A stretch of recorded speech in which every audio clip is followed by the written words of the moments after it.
Assalamu alaikum. This is another episode of the series Deep Reflections on the Favours of Allah.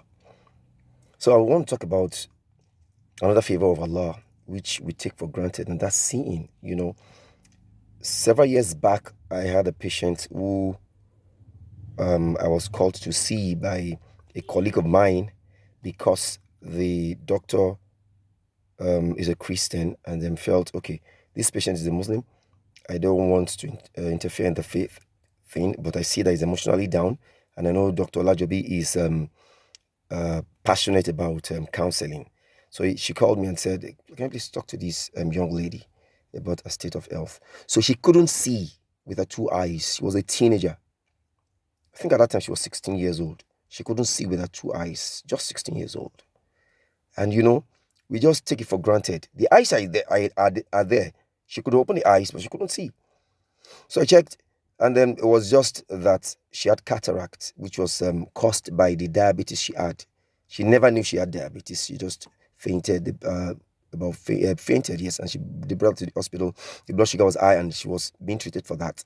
And they also discovered that she had a problem with her sight. So she's from a very poor background, so we were able to connect her with people that could, one of our senior colleagues in the profession who could help her get surgery done, an ophthalmologist. She was able to help her get surgery done for free. So they did the operation for the first eye, and she could see again. The mother was so thankful. She was so thankful, and it was almost unbelievable what she could see again. We don't appreciate it. We don't. We take it for granted. And then they did the second operation later, and she could see with the two eyes.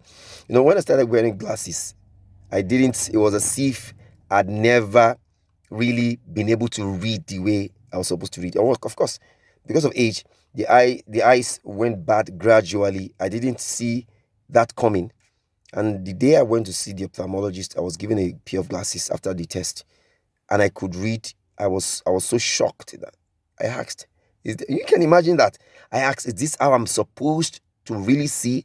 I was told yes, because I can't even remember that I used to see like that.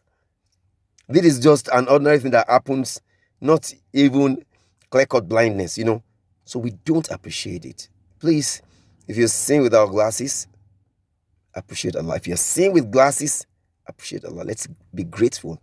And you see, the process of seeing, if I describe the process of seeing now, it's very long, but we just look at something and you see it immediately. Some people can't see. They have the eyes. They can't see. They can't see. Some people can see, but they can't see colors. Yes, some people can see, but they can't see height. They can't appreciate how big or how far something is. Yes, until they wear glasses. So if you can see and see in all its ramifications, then you must be very grateful for the favours of Allah. Think less about being broke and think more about the favours of Allah. This favour of Allah is massive. You can't buy sight. You can't buy the eye. You can't. And the process is involved. You can't pay for it. You can't. So let's be grateful to Allah. Assalamu alaikum.